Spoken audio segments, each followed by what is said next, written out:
Hey everyone, so today I'm going to be doing a little unboxing video for our mini Merlin, but first of all, I'd like to take the time to both thank and congratulate you on your purchase of your mini Merlin.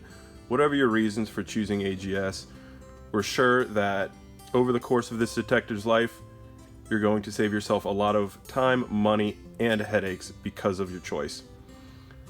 So, we have two separate models. The first one being the natural gas version, and the second one being the LPG version. They're exactly the same in functionality. The only places they differ are the color box that they come in and the gas that they detect. So for this example, we're only going to be using this one.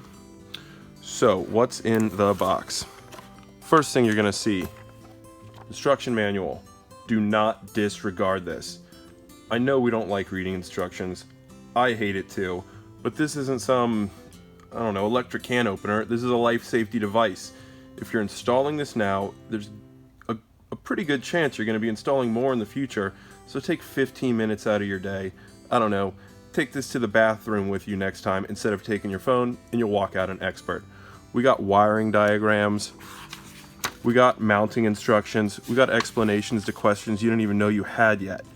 So just read through this and you'll save a lot of time. You won't have to call me or call Chris or call Lee, and we can get you straightened out with just this bad boy. So here is the mini Merlin itself.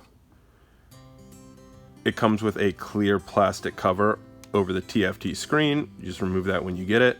On the bottom right hand corner is the manual reset button. It comes with two separate options for mounting. The first being the flush mount cover. Take a roughen box, put it right there in the wall, and you're good to go. Or if you're working with a maybe a solid wall, you switch this out, grab the deep back box, pop that sucker in there, boom, you're ready to mount it on a solid wall. Every side has a knockout spot for a conduit to run in, so you can adjust it to whatever your installation requires. Let me show you what it looks like on the inside. Pop this off. Inside the mini Merlin. So we got the line voltage in right here with hot, common, and ground. Right next to it, we have a 110 volt output that de-energizes an alarm, and this can go to a gas valve, a contactor, or a relay. Then we have the relays on either side right here. The one on the left is going to be CO, the one on the right is going to be combustible gas.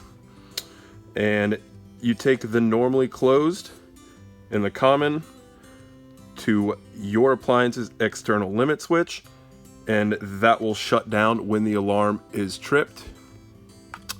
Up top right here, kind of hard to see, there it is, got the shadow in there. This is a dry contact normally closed input looking to be broken or opened in alarm. You just remove this little factory link and wire and an emergency shutoff button to that. Over here, we got two dip switches. Number one is for the alarm noise. You can turn this off, but we don't really recommend it. What's the point of it if you're not going to know when the alarm is going off? And number two is the auto reset. This only comes into play when there's a power cut. This automatically resets the detector, and in an alarm situation, you still have to manually reset it. That button right there. And all of these electrical fittings pop out. These are a little harder to get off, but they come out as well.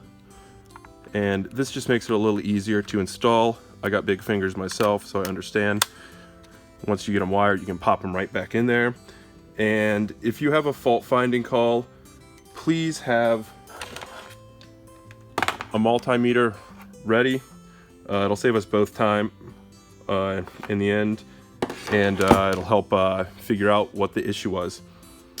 Have a great day, everyone.